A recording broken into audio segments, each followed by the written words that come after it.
విరిగిన పాలతో పాలకోవాని టేస్టీగా ఈజీగా ఎలా చేయాలో చూసేద్దాం. అప్పుడప్పుడు ఇంట్లో పాలు విరిగిపోతూ ఉంటాయి కదా, అలా విరిగిన పాలని వేస్ట్ చేయకుండా అలా విరిగిన పాలతో టేస్టీగా ఈజీగా పాలకోవాని చేసుకోవచ్చు. ఈ విరిగిన పాలను ఫిల్టర్ చేసుకొని వాటర్ లేకుండా చూసుకోవాలి. ఇప్పుడు ఈ విరిగిన పాలను వాటర్తో వాష్ చేసుకొని ఇలా వాష్ చేసుకోవడం వలన పులుపు అనేది లేకుండా ఉంటుంది. ఈ విరిగిన పాలను అదే గిన్నెలో యాడ్ చేసుకొని స్టవ్ మీద పెట్టుకోండి. ఇందులోకి స్వీట్నెస్కి తగ్గట్టు బెల్లం యాడ్ చేసుకొని మిక్స్ చేసుకోండి. చాలామంది ఏంటంటే షుగర్ యాడ్ చేసుకుంటారు, బట్ బెల్లం హెల్త్కి మంచిది కనుక నేను బెల్లాన్నే ప్రిఫర్ చేస్తున్నాను. ఈ బెల్లం అంతా కరిగే వరకు కలుపుతూ ఉండాలి. బెల్లం కరిగాక వాటరీగా ఫామ్ అవుతుంది. ఇలా ఫామ్ అయిన వాటర్ ఎగిరే వరకు లో ఫ్లేమ్లో పెట్టుకొని కలుపుతూ ఉండండి. అడుగు మాడకుండా చూసుకోండి. ఇలా మరుగుతున్న బెల్లంలో నేను ఒక హాఫ్ స్పూన్ పెప్పర్ యాడ్ చేసుకున్నానండి.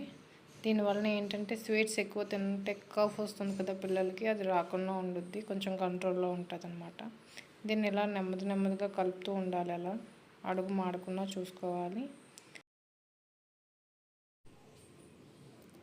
ఇందులోకి మనం ఇప్పుడు 1 టేబుల్ స్పూన్ గోధుమ పిండి తీసుకుంటాము.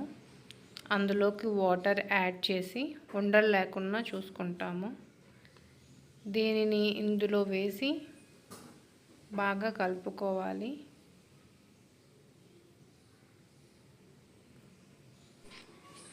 ఇలా గోధుమ పిండి యాడ్ చేసుకోవడం వలన మనకి ఈ పాలకోవా అనేది స్మూత్గా వస్తుందండి. ఇప్పుడు మనం ఇందులోకి 2 స్పూన్స్ ఘీ అనేది యాడ్ చేసుకుంటాము. దీనిని ఇలా నెమ్మదిగా తిప్పుతూ ఉండాలండి. అడుగు మాడకుండా చూసుకోవాలి.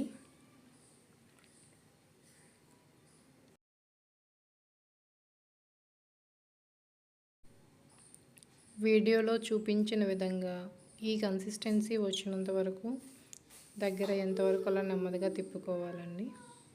ఇలా అయిన తర్వాత స్టవ్ ఆఫ్ చేసుకోవాలి. కొంచెం చల్లగా అయిన తర్వాత మనం దీన్ని ఇలా చుట్టుకోవాలండి. అంతే అండి, ఎంతో టేస్టీ అండ్ ఈజీ పాలకోవా అనేది మనకి రెడీ అయిపోయింది.